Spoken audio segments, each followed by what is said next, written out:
Okay, so for today's lesson, we are going to graph the sine and cosine curves.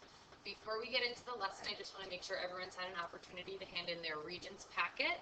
I will be giving you a key to this packet once I've reviewed your copies and handed them back to you. Okay, so please open up your notes packet for Unit 12 and open up to Day 1. And you should see these directions on the first page. We are going to complete this chart based on the sine curve and round all of our values to the nearest tenth. We're going to be looking at the sine curve over the domain 0 degrees to 360 degrees. But even though we're going to be typing in degrees into our calculator and filling out this chart, we're also going to fill in the radian row on this chart because when we graph trigonometric functions, they're going to be labeled in terms of radian measure instead of degree.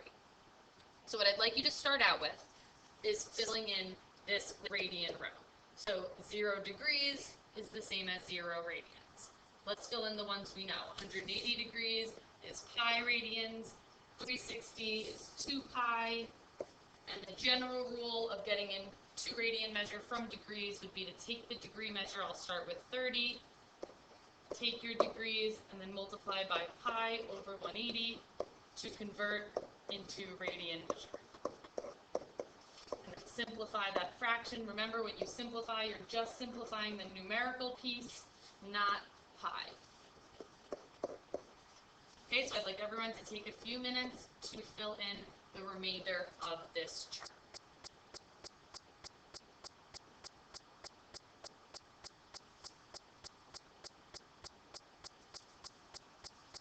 Okay, so I filled in the remainder of the chart. Please check over your radian measure to make sure that they are correct. The next thing we're going to do, leading ourselves into graphing the sine curve, is to evaluate the sine function from 0 to 360 over these following values for theta. So in your calculator, you're going to make sure that you're in degree mode, and you're going to type in the sine of 0. You're going to evaluate the sine of 30. You're going to evaluate the sine of 45. Now, when we get to an angle that gives us an irrational value, we're just going to round to the nearest tenth. So if I start filling in the values I just had, 0 is the sine of 0, 0.5 is the sine of 30. We know from the chart that the sine of 45 is rad 2 over 2, but we're just going to round to the nearest tenth, so that's approximately 0.7. Please fill in the remainder of this chart by typing in sine of those angles.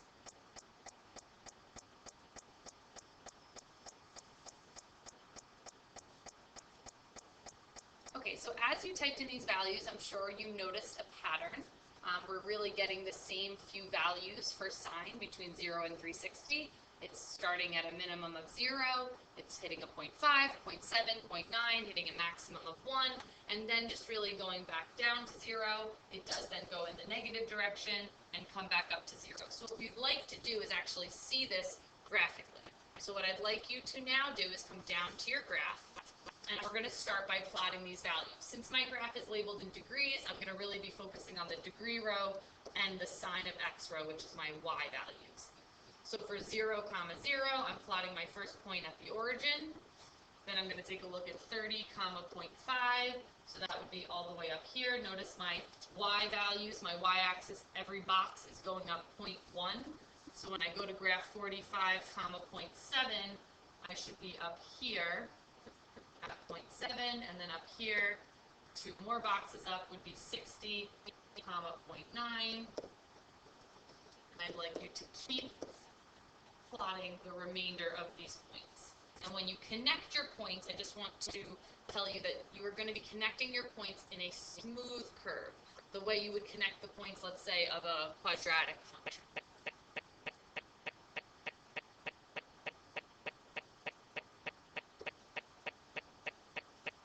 Okay, so now you can see this completed sine curve. Sine is a smooth wave-like curve. And what I'd like to do right now is to kind of relate this graph back to something that we already know. So if you take a look at this website, you're going to relate what we know about the unit circle and about the sign, S-I-G-N, positive, negative, of the function sine in relation to the graph that we just graphed for the first time. So I'm going to take this angle for theta, and I'm going to move it along the quadrant 1 angle. So I'm going to go from 0 to 90. About 90. Okay, now we should all be familiar with the fact that in quadrant 1, all our functions are positive. So I can see along this sine curve, sine is positive ratios from 0 up to 1, then 90 degrees is here. Here's my point, 90 comma 1. As we make our way into quadrant 2, I should still be looking at positive sine values all the way to 1/8. Since sine is also positive in quadrant 2, I can see these values are still up here above the positive x-axis. Then as we start going into quadrant 3, 180 to 270, I'm going to notice that my graph is now dipping below the x-axis because down in quadrant 3, my tangent and cotangent functions are positive, but my sine function is not. So here I am with my negative sine values. And then if I continue all the way to 360, a full rotation around the unit circle, I can see that my sine curve again is still in the negative direction for y. It's below the x-axis, since only the cosine and secant functions are positive in quadrant 4. But sine does come back to 0 at 360 degrees. So just like we went through one full rotation of the unit circle from 0 to 360 degrees, this is considered one cycle of the sine curve. So sine starts at a minimum. It starts at the middle of its graph, then it goes to its maximum, then it comes back to the middle, then it will hit a minimum, and then it comes back to the middle. And these are the critical points that the sine curve will hit. Okay, so now what I would like you to do, we're going to take a look at the cosine curve. We're going to do the same exact thing, except now instead of evaluating these angles for sine, we're going to evaluate them for cosine. So I'd like you to rewrite your radian measure. Again, you can just copy this from the one you just did with sine. We're going to kind of relate back to these radian measures a little bit later in the lesson. And then I'd like you to go ahead and evaluate cosine from 0 to 360 and round all values to the nearest tenth.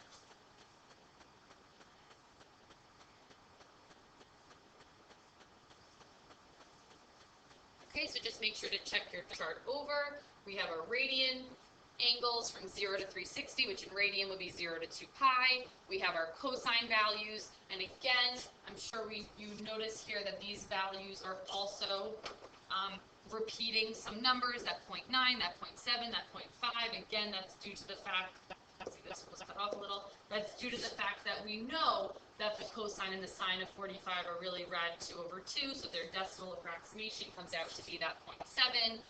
Rad 3 over 2, again, sine and cosine share those ratios at different angles. That gave us that 0.9 value. Okay, please take a few minutes to start plotting cosine. So the first point I'd be plotting is 0, 1. Then I would go to 30, 0.9. Again, reminder, my y-axis is going down and up by intervals of a tenth. So I would be plotting this point, and 0.7.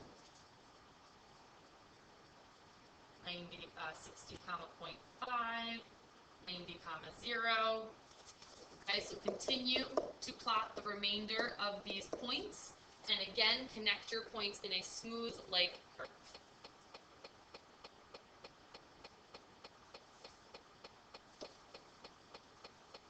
Okay, so here is our completed cosine curve. It should be a smooth, like curve. Again, cosine starting up here at a maximum value is going through the middle of the graph, hitting a minimum, back through the middle, ending at that top point. I'd like to again relate this back to the unit circle just like we looked at for sine. So let's think about again where cosine is positive and negative. So I'm just going to remind us, rewrite out our all students take calculus to remind us that cosine should be positive here and here, and it's going to be negative here and here. So as we move our angle around the unit circle in quadrant 1, I should see positive values for cosine. So here my graph is all above the x-axis, so these are all positive y values for cosine. But as cosine goes into quadrant 2, it does become negative. So from 90 to 180, my curve does go below the x-axis into this negative direction for y. Then it goes through quadrant 3, so 180 to 270. It's still underneath that x-axis, still in the negative y direction, but starts to come back up. And as it gets into quadrant 4 angles and goes from 270 to 360, the curve comes back into the positive area for y. Again, that's why we see cosine positive in quadrant 4, because those quadrant 4 angles do create a positive direction for cosine. Again, this is one full rotation around the unit circle, and this would be one complete cycle for our cosine curve. Now, unlike sine, cosine starts at a maximum, then it will hit that middle of the graph, then it will come down to its minimum, back to the middle, and then end at its maximum. And these are the critical points that cosine will hit, and we'll talk about this a little bit more later in the lesson. Okay, so now we're going to talk about the equations of these graphs. So what we just looked at was y equals sine x and y equals cosine x. And those cycles that we graph from 0 to 360, we'll consider them like our parent functions of these sine and cosine curves. But just like we've transformed other functions, sine and cosine will be affected when they're not in this parent function form. So if you notice these two general equations, y equals a times sine bx, y equals a times cosine bx, both of our functions have a leading coefficient that we're going to refer to as a, that's the coefficient of the function, and then they have a coefficient of the angle, x, and that coefficient we are going to refer to as b. So we're going to start just by defining what the a value is. A stands for amplitude. And amplitude, in its most basic sense, just means the height of the curve. How high is it going to go? How low is it going to go? So if we think back to these two graphs we just looked at, both sine and cosine hit maximums of 1 and minimums of negative 1. So if we had to refer to that as the amplitude, amplitude is actually going to be 1/2 the positive difference between your max and your min. So if I took my max and I subtracted my min, which is -1, I'm subtracting a negative, so that really leads me to adding. But now I need to take half of this. So if I took half of 2, I end up with an amplitude of 1. The amplitude also can be found by going to the middle of your graph, which in this case, the middle of my graph is the x-axis, and go from the middle to the top, which again would give me a distance of 1, or you can go from the middle to the bottom, but it's going to be the absolute value because we're talking about a distance that will also give you your height, which in this case was 1. The range can also be found by looking at the amplitude. The minimum value to the maximum value tells you the range of your graph. Now, if we look over here, we have the curve y equals 3 sine of x. So because there's a 3 in the front, that's my amplitude. That's telling me how high and how low my graph is going to go. So notice this graph has a maximum of 3 and a minimum of -3, but the height we're just going to refer to as 3. Or if we use that more formal definition, 1/2 the difference between your max and your min, 1/2 of 6 would give me 3.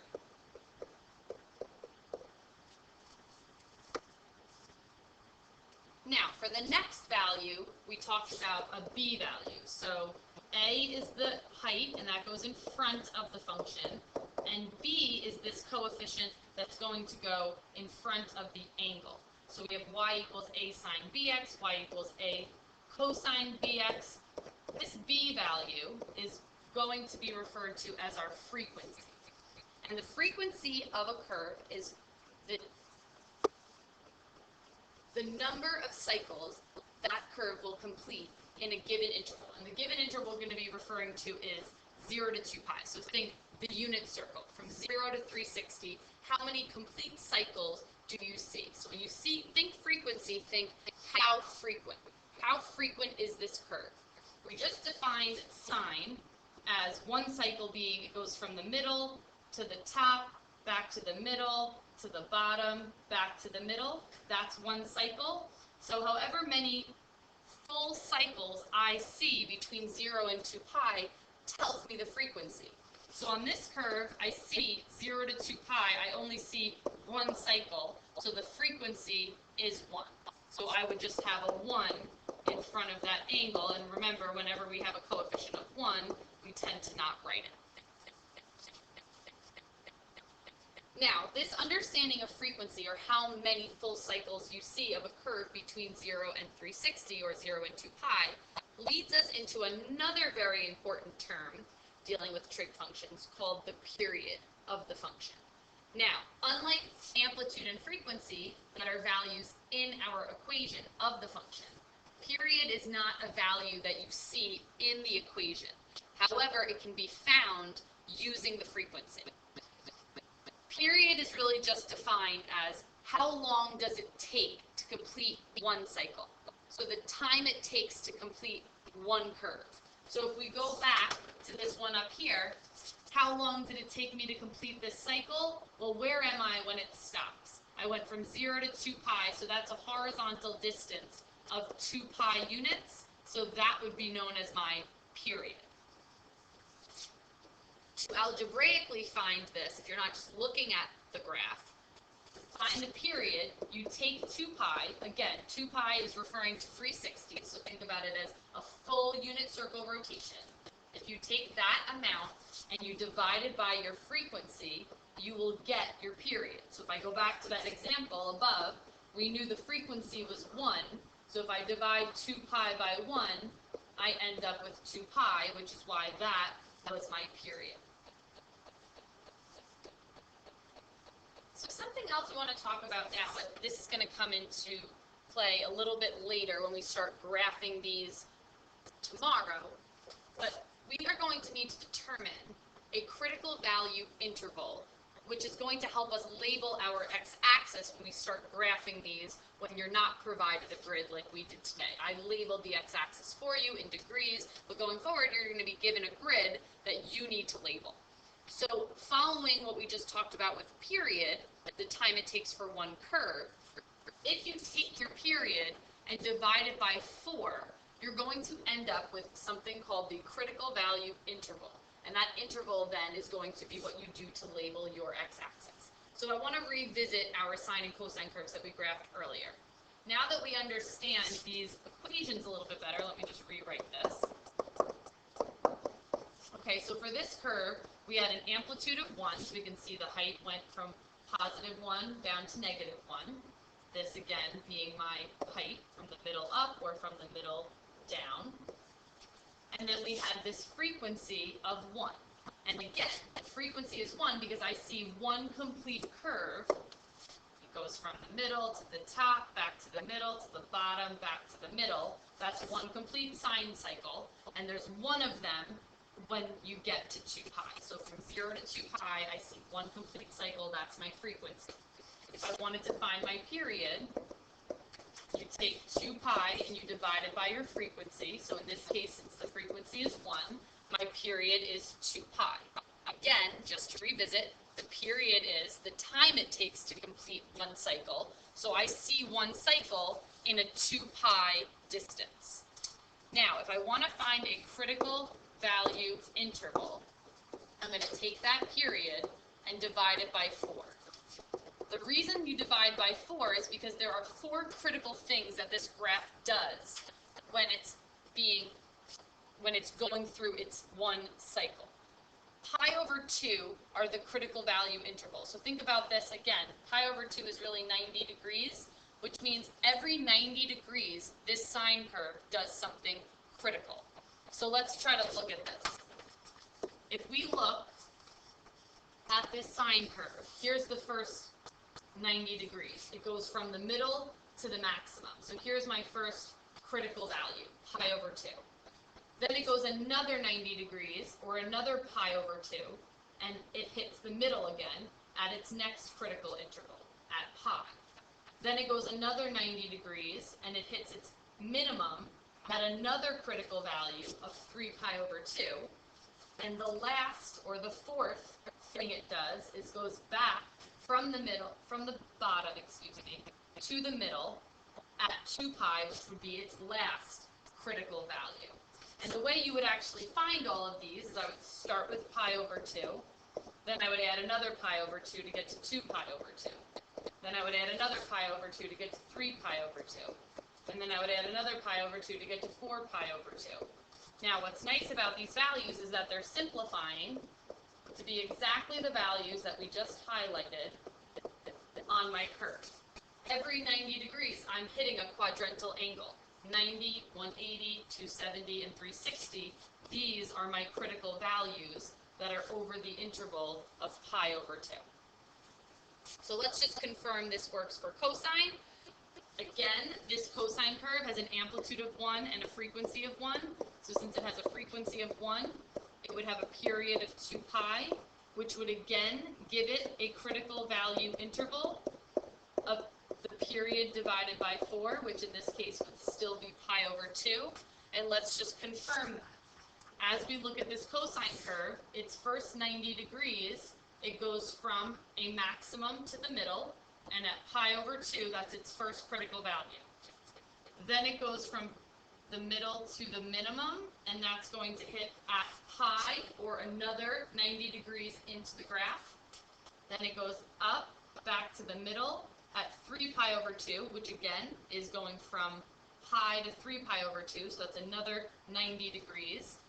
And then it's going from the middle back to the top at 2 pi. And again, I know it's a little hard to see now, but let's just remind ourselves that these are our quadrantal angles that are all separated by an interval of 90 degrees. We will talk a lot more about these critical value intervals as we continue graphing tomorrow. Before we answer the rest of these follow-up questions, I want to just show you quickly how we can type these into our calculator. So if you go to your calculators, let's just take a look at these curves. We're going to go to our y equals. I'm going to type in sine of x. And then before I graph anything, I'm going to go to zoom. And zoom 7 gives me a trig zoom. So I'm going to hit that first. Now, as you can see here, this is a lot more of the sine curve than we graphed. So I'm going to go to my window. And these are in degrees right now. So I'm going to say I'm going to only want to go from 0 to 360. And this is only because I'm in degrees. We could also look at this in radians, which we could look at later. 90 is my critical value interval, pi over 2. And I just want to see from -1 to 1. That's my range because the amplitude is 1. And now I'm going to hit graph again. And it's just going to give me that piece of the sine curve, that one cycle that we just graphed. I'd like you to now take a minute to go back in and type in cosine and graph that.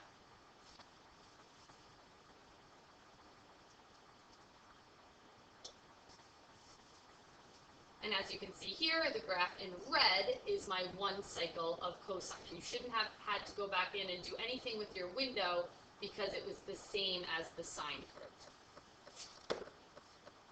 Okay, so now we're going to answer some follow-up questions dealing with amplitude, period, frequency, and range. So for each of these equations, we're going to try to state all 4 of these pieces of information. So let's again just remember that this is our standard form of a sine curve. So my amplitude is always the absolute value of that number in front. So the amplitude here would be 3. The frequency is really easier to find first, then the period, so we'll kind of flip-flop that order. The frequency is equal to 2. That's the value in front of my angle. The period is always going to be equal to 2 pi divided by the frequency. So that's going to be 2 pi divided by 2, which would simplify to just be pi.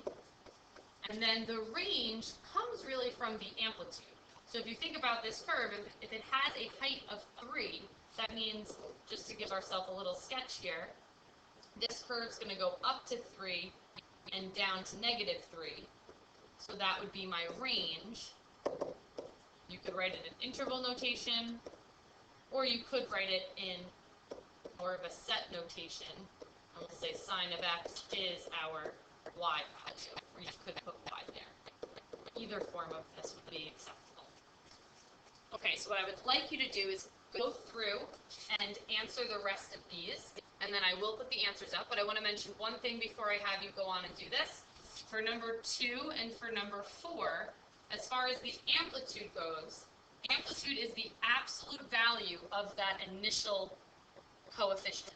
So even though I see a negative here, the amplitude is the absolute value of that -1, so the amplitude would just be 1 for number 2.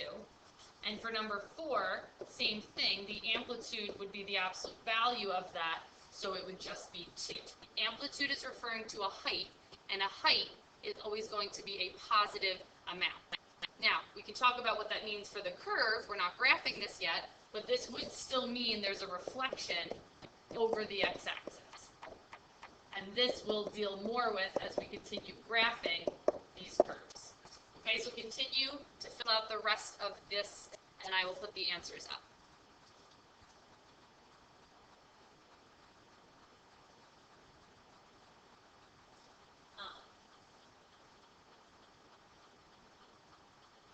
Okay, so check over your work. Please make any corrections that you see on this page.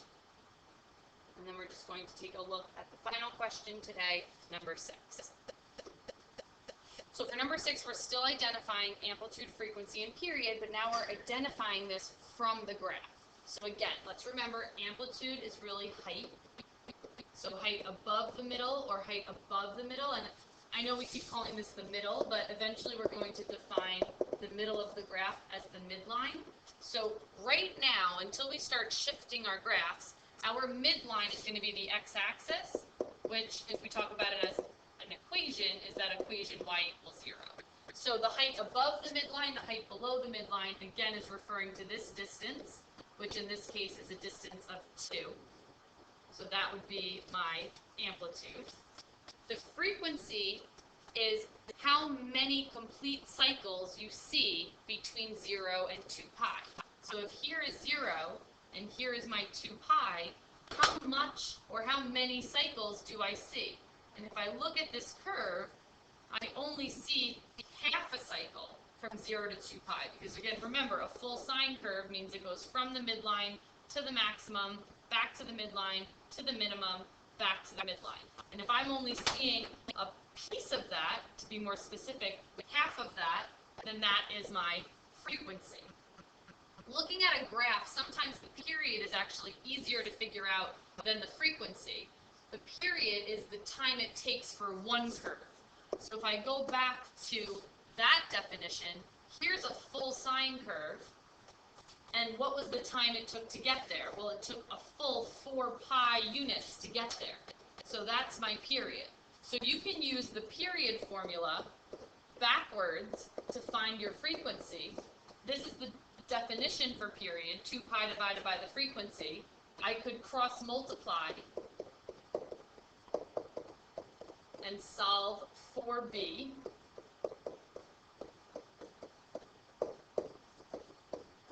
And I would get a b of 1/2, which is something we already have. Or you can always then find the period given the frequency, which in this case is how we got that 4 pi. So these are completely connected, frequency and period. You can use one to get the other. It just depends on which one is easier to find. So in this case, I would say, looking at the graph, since period means the time it takes to complete one curve, and I can clearly see it took a full 4 pi units to get one curve, period might have been the easier one to identify looking at the graph. So after watching this video, I would like you to look over your notes, make any corrections, go back and watch any part that you might have found more difficult than anything else. Then I would also like you to try homework 12-1 in your packet. And again, you have this video on Canvas that you can rewatch if there's any part that you need to revisit as you complete your homework. On Thursday, we are going to check homework 12-1 and begin with lesson 12-2. So please come in prepared on Thursday with this lesson being completed as well as its homework. Thank you.